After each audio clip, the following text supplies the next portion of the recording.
I can't remember if I talked about this in the previous video, because the previous video I recorded 40 minutes out and I realized my microphone was off. I may have talked about it in the previous video. If I glossed over the fact, it was because I was so hacked off. I talked for 40 minutes and didn't notice my microphone wasn't recording, that I just left it out because of embarrassment. But at the end of the day, yeah, it was a rookie move. But I'm going to talk about it again with ScreenFlow and why you should use it.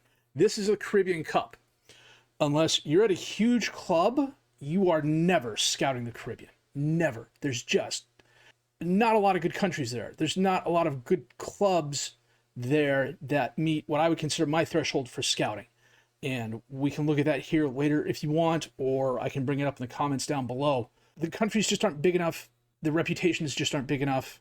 At best, I think the best one is C tier, and that might be Jamaica. I'd have to go back and look, but I have the spreadsheets closed right now and I don't want to bring them open.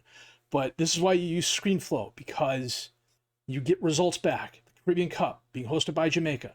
We want to look at Jaden Powell because he has 2 goals in 2 games, even though his finishing is only 4 to 10. This is the information I have on him. This is with no scouting or anything. I have no scouts near the Caribbean whatsoever. This is all based on, as I understand it, I could be wrong here, it's based on our reputation, their reputation, and some stuff going on under the hood. Now, I also know that if I did have a scout in the Caribbean, I would get more information on this. And that's what's happening down now in South America, where I do have a scout. You know, and this is a way you find good players, especially good younger players in other countries. So one of the things I did notice on this particular ScreenFlow, this is the SAS skin. He has age as one of the columns. So it depends on what you're looking at. So like if I change this to open play expected assists, it'll go open play expected assists. It'll give us that number there. And you'll notice who changes. One of the things I'm going to have to spend a lot more time on is what is available here and figuring out what are the best ones to look at. So it's crosses attempted per minute. So we got average rating goals, expected goals, crosses rate per minute, assists. But this is also one of those where you can look at expected assists per 90 minutes. Yeah, I think we're going to look at assists per... Well, so we also have open play crosses completed every 90 minutes. He's got 4. It's actually really good. 20 years old, you know, and you get this sort of information from him. He's a defensive right back. You know, he's got good acceleration. His jumping reach isn't the best. He's 6'2". I would expect that to be on the high side. Stamina's 1 to 10. That's not the best. But in this case, what I would do, just simply because if I had to guess, he might be a 90 to 100 player now. And maybe that's all he will be. One of the things I forgot to mention last time is that you want to add anyone you're adding to the default shortlist. Because at the end of the day, that also makes it easier when you do go to your shortlist and you're looking for possible replacements or future replacements. Shortlist, you go to your default, then you have everybody there. And then you can also start sorting out by players that you have already scouted and searched. And then, you know, you can also start going, oh, I want to look at defensive backs. Now, for the most part, you're going to be relying on the club and the country, because I have not found where they put, you know, here's your scouting. They don't have scouting regions on here.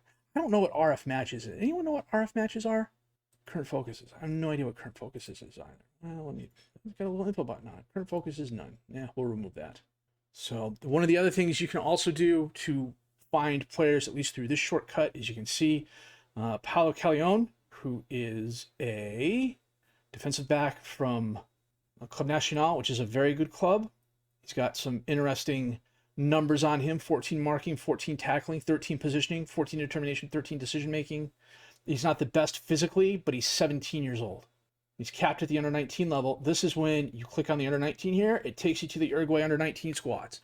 And then this is my squad view. You can modify this as you please to bring in all of their attributes if you want, or any of their analytics if you want, and just take a look. So I've got 3 guys on this squad that I've already looked at or have added to the shortlist. But Dustin Aguirre has 5 goals, and we have not added him to the shortlist. Why is that? That is a really good question. 18 years old, his stamina's not the best. He's not the fastest. His vision's not good. His positioning's not good. His flair is pretty good. It's at least better than average. It's above average. His anticipation is the best. Everything else is average. 14 dribbling, 13 finishing, 13 first touch, 13 heading, 13 technique. Can we compare him to? No. But you know what? He's on loan from Nacional at LAFC2, and it ends in November. That's actually a really good season for the B club. You know what? We'll add him. And that's how you find players and add them to your short list. It would be interesting if we could get some changes to this. I know what I would like to do, but I am by no means a coder. Anybody who's watched me for an extended amount of time knows that I'm from that generation of people that came into computers when the programming languages were a bit more complicated than they are now. And then when programming got really, really popular, I was working full time, didn't have time for it. Anytime I run into issues, I usually call my son, sometimes my daughter over, and they can help me out. You know, SQL I'm really good with. Java I'm getting better at, but it's just one of those things where I'm just not using it all that much. So I'm not going to look at the Caribbean Cup now. Because it's going on, I'm going to get results for that every time the game's played. So we're just going to skip through that today, and I am going to go to our next game where, oh, hey, look, we're leading national team production. That's cool. 6 players produced. Very nice. Nice if we had a couple of them back. Anywho, we're playing Bodo Glimt. And before we get there, I'll do a recap of what happened since the last game. We played Rapid Vienna, and we won 2-1. We beat Luzern 4-1. This was a really good game. Malone had a goal. Fabian Frey had a goal. Demir had a goal. Bradley Fink had a goal. It was after Drager went out. He's out for a little while. Not that much. Not that long. We beat Arau. They're a regional club with a pretty rotated side. Theraberry scored a goal in the 2nd minute. Galto came on as a reserve and scored in the 84th minute. It really wasn't much of a game, to be honest with you. You know, they had 9 shots and 2. We had 11 and 4. They did have a couple of chances, but for the most part, we were in their half of the field almost the entire game. This was one of the few games I saw where Demir didn't lose the ball more than twice. I think that was the quality of opponent we were facing more than anything else. Okay, so we're playing a pretty good Bodo Glimt squad today. They have had a lot of success the past couple of years. They're becoming a force in Norwegian football, and that's saying quite a bit. A lot of good clubs in Norway. I need to do a save there one of these days. I just can't decide on a club to play because there's so many of them. So we're going to have Hitz in goal, Schmid, Van Bremen, Komas, and Rueg as the defensive back 4. Keimlein is the defensive mid behind Fry and Zaka as the midfielders, Dubasin and Gauto as the wingers, and Jovanovic up top as the strikers. Now, a lot of these guys didn't play against Arnau, so they're fresh, which is very, very cool. And look, Talent Zaka, aggressive. Mbanogo to Sorley. Mbanogo crosses it in, Gullikson, and it goes off the top. We're going a little positive. One of the things I'm also looking at is to see how my midfield looks. I've got Zaka back as a ball-winning midfielder and moved Keimlein back to defensive mid on support. Saltness. I was going to say Saltines. Good grief. Man, all the highlights have been them so far. Gullikson on the corner. Out to load. And the highlight ends. That was interesting. 30 minutes. Corner kick. Gauto. Through the box. Somebody got fouled. Who's taking this? Fry. And oh, he absolutely dinked him. There was no force behind that shot whatsoever. I don't know if I have highlights from now, but yeah, I do. Tap. Man, Hopkins got to be kicking himself over that. Lord knows I would be. Crowd of 27,000 here. That's pretty good. Wilson on the corner. Is it in? Knocked away. Robeck. Oh, and Farias scores on the Karen. It was a nice assist. He was absolutely uncovered. Comes out. Yep, he just drifts out. Absolutely no one on him.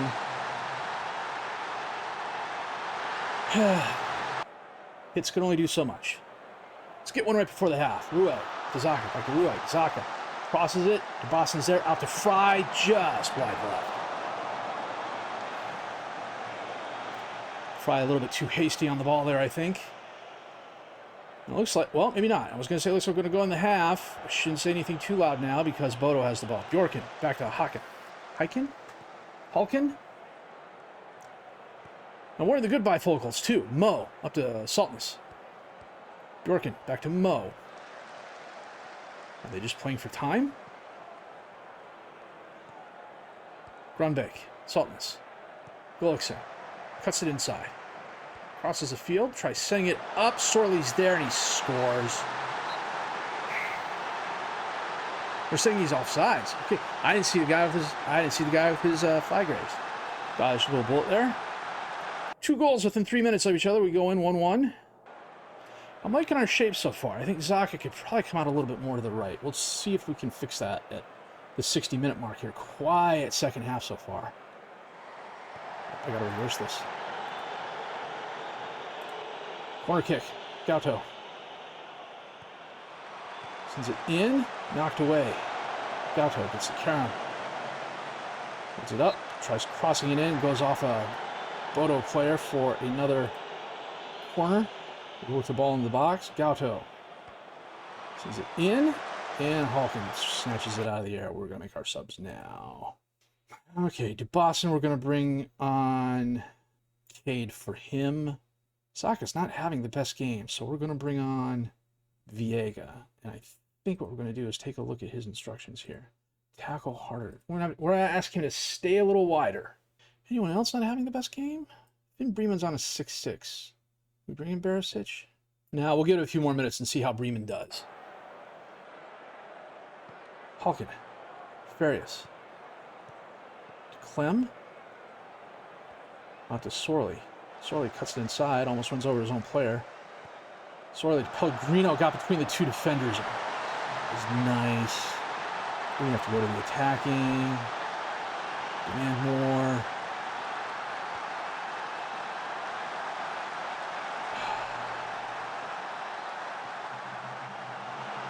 Pellegrino just sitting between the 2 defenders. I think we're going to get Van Breeman off and then Barisic. Schmid out to Cade. Cade. Puts it up, sends it back to Van Breeman. Van Breeman to Cade. Cade. Putting it across the field out to Gatto. Gatto to Jovanovic. Jovanovic rounds his defender and gives the ball away. He just kicks it outside. Smart play by the Bodo player. Wimbangomo to Clem. Gives the ball away. Viega driving forward. Up to Jovanovic. He's not the fastest. He holds it up. He'll get it back to Schmidt. Schmidt, Keimlein sitting in the center. Out to Viega. To Rueg. Rueg takes the shot. Looks like Hawking got a hand on it and pushed it wide right. That was a bit of a bummer.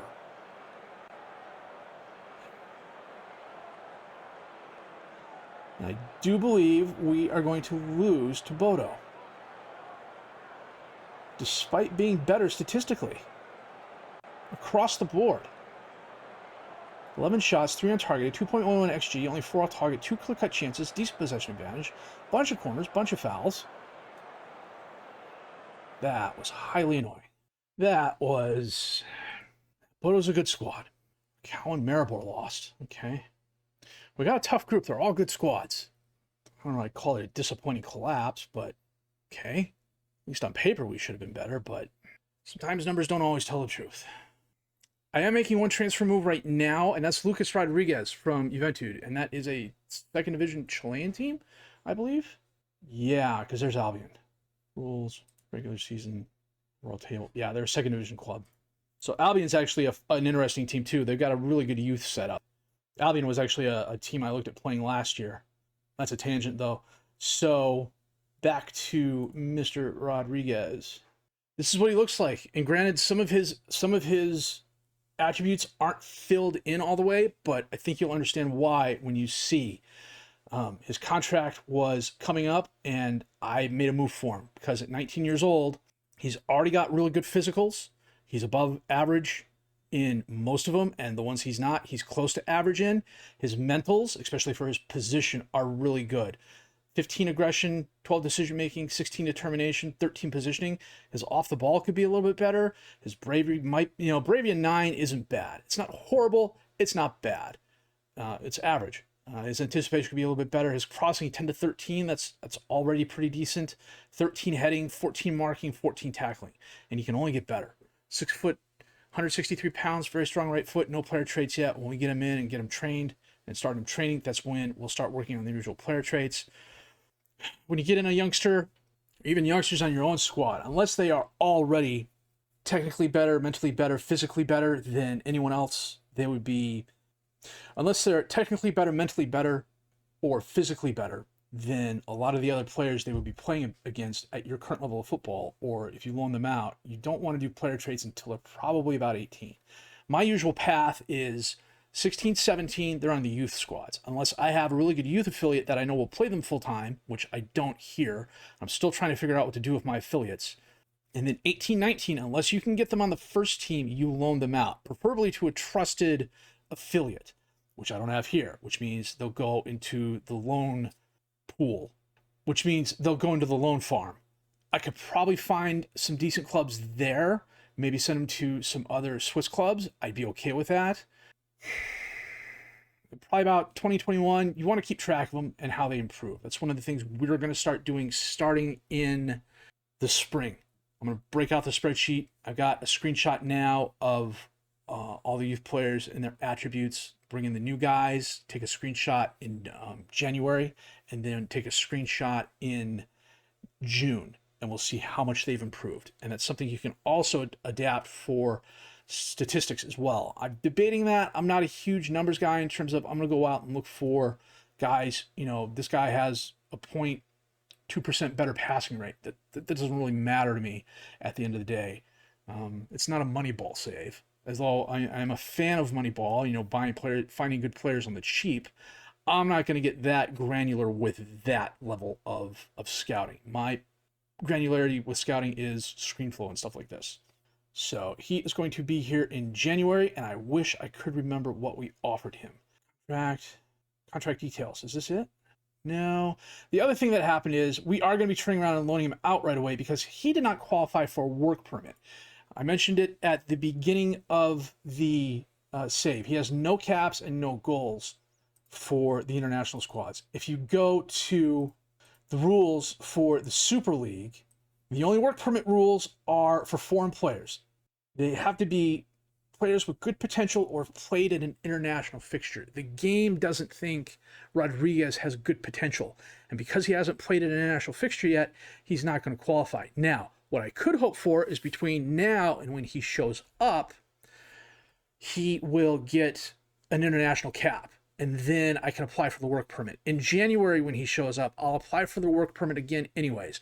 Maybe the game will change its mind on how good he is or isn't. But if he doesn't get it, I'm more than happy to turn around and loan him out, probably back to his home club in Chile. So the other squad registrations I have to worry about 10 non-EU players, maximum 8 players trained in the same nation for 3 years. That could come back to bite us at some point in time because I think right now I only have 8. So one of the things I am going to do here after this game probably is go through and start setting up a little bit more of my European scouting. If we look at what I have now, because this is the first year, you're not going to get much in terms of returns on your 16-year-old scoutings. So like as an example, right now there's only 2. This kid's a free agent. He's at Banfield. He's a D-level player. You know what? Can we get him here on a trial? Transfer offer trial, 4 weeks. You only need 2, but if he's on a free agent, let's bring him in 4. Demian Ray, he's already grading out as a C-. Interesting. So, but like my 16-year-old West Africa one doesn't have any on it because there weren't any 16-year-olds generated when the game was created, and there aren't any 16-year-olds in the game good enough to meet the standards that I set for this particular recruitment focus, and that's fine. Just have it set up at the beginning of the game, have it ongoing, you're not going to worry about it. But things like the West African one, 4 in progress, 3 near matches. Then you get a guy like Ini Edem, who is 4-star potential. He's not bad, but at the same time, at 20 years old, how much better is he going to get? And if you look at the near matches, one of the things that you want to look at, and this is something that comes along with time, is what clubs they're at. So I am going to pull up the spreadsheet here. Let's make this a little bit bigger so it's a little easier to read. We go to Africa, and we look at Nigeria. That's a coincidence. So these are the clubs. They're saying that these are These are the clubs that met the threshold for facilities and youth academy, youth recruitment. All these averaged out were 10 or higher. They have a good reputation, good game importance, good youth rating. And then if you want to, you can also just sort these out. And, you know, if you're looking at team potential ability, you sort by descending, then the team you want to look at is Plateau United.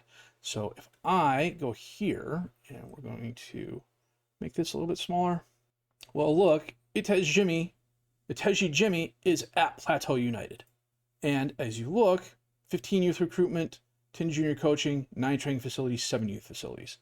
That, yeah, because what I did is I took the SI is just absolutely annoying sometimes. I'm going to show you why here.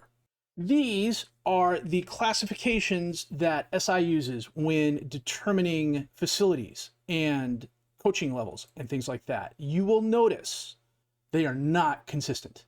You know, they could have gone poor, basic, below average, adequate, average, good, excellent, superb, state-of-the-art, all the way across. For whatever reason, they decided not to. And then it gets even weirder when you come over to here, and training facilities good is 12 and 13, and here's 12 and 13, but you go to junior coaching, good is 14, 15, 16, and in youth recruitment is 15 and 16.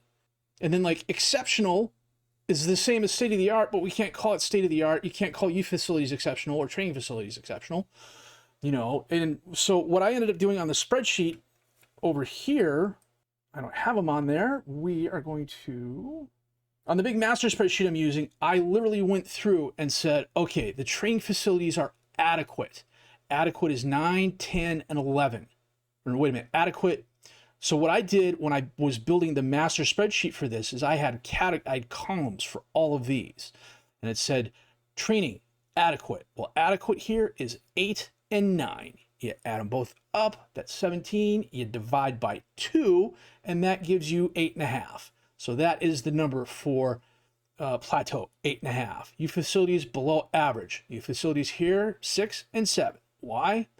I have no idea.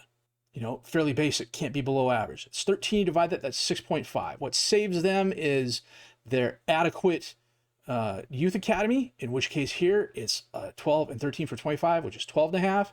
And then your youth recruitment, which is good, which is 15 and 16, which is 31, which is 15.5. And all those added up, divided by 4, and I can't do the math in my head right now because it's late and I'm tired, puts them above or near the 10.0 level I had as a cutoff for what constitutes a club you probably want to look at if you're going to a country and you don't have time to scout it. And in this case, this works to our advantage because the guy we were looking at, Mr. Iteji Jimmy, is at a pretty good club. The other guy, Ugundu Apam, is at Gombe United. And if we pull the spreadsheet back up, we do not see Gombe United on here. It's not a huge deal at the end of the day, because sometimes clubs that don't have the best facilities and whatnot don't always, will sometimes still turn out some fairly good players. 7-7, 12-9, that's not, it's not horrible by any stretch of the imagination. Believe me, there's some clubs out there that are like 1s and 2s across the board. You know, but you know, like if we take a look at him, he's a striker. He's not a bad striker either. 19 years old, he's a poacher. Awkward core social fit group. Only 3-star potential. That tells me he is probably not going to get much better than this. And admittedly, while this isn't bad, it's not good enough for us.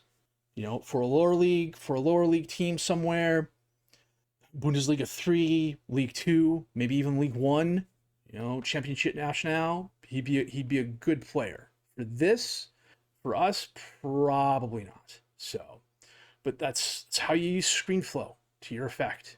For this, he's a good player. For probably a lower level squad, he's not good enough for us, I think. Because he's 1.5 star right now and 3-star potential ability, I don't think he's going to get much better than this.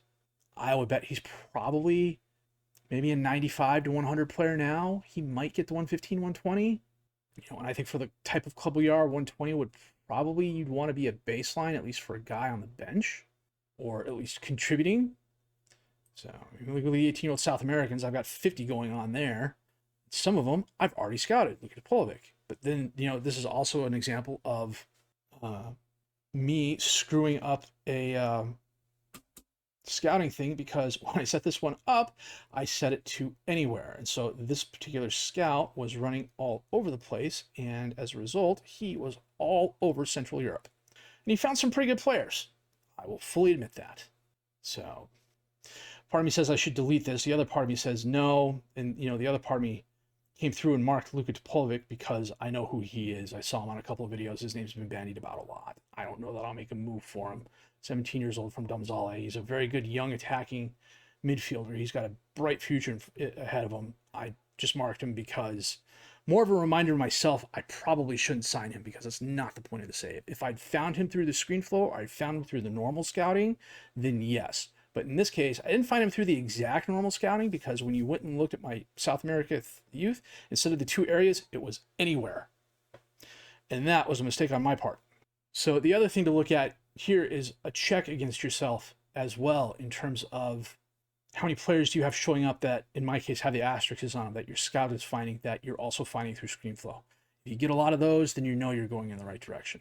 We've gotten off the beaten path a little bit again, but I think a lot of the episodes are going to be like this as we talk about what the scouting's finding, how the ScreenFlow can impact your scouting, some of the players we're finding. We'll play one game that's consequential to us. I think what we'll probably come back for is the Maribor game. And then, yeah, we'll come back for the Maribor game, and then we'll skip all these others and play Raquel. And then we play... I gotta figure this out here real quick, because George is joining the coffee clutch.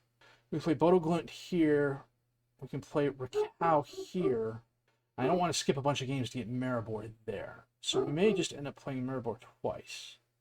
Or we will probably end up playing Grasshopper Zurich because it is the last game of the year, and Grasshopper is currently in 5th place. Well, we're currently in 3rd place.